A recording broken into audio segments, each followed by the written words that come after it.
is like, di ba, yung mga health plans, di ba? Kasi, di ba, hindi mo masasabi eh. Right. Diba? So, if wala kang health insurance? Meron, meron. Akala ko wala. Ang problema nga kasi, hindi ko lang alam like kung sa iba meron yung parang pag na-consume mo na yung hospitalization mo, hindi mo na pwedeng ulitin. Correct. Next is, yung memorial na is, syempre, wag naman Wag sana. naman, malayo pa tayo doon. Oo, wala akong balak. Oo.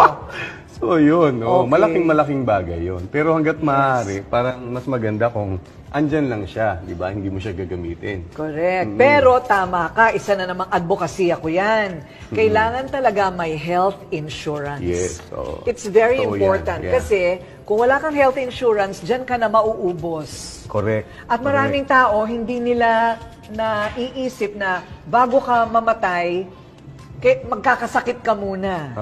So lahat ng ipon mo, ayan na, mauubos na dahil wala kang health. Hindi mo alam kung hanggang saan yun.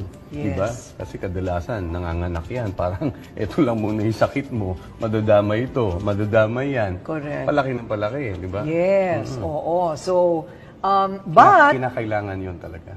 pero natutuwa naman kami, saved by the bell ka naman, Yes. di ba? Oo. Buti na lang. Kung hindi, wala na tayong TikToker superstar. Wala nang cupcake.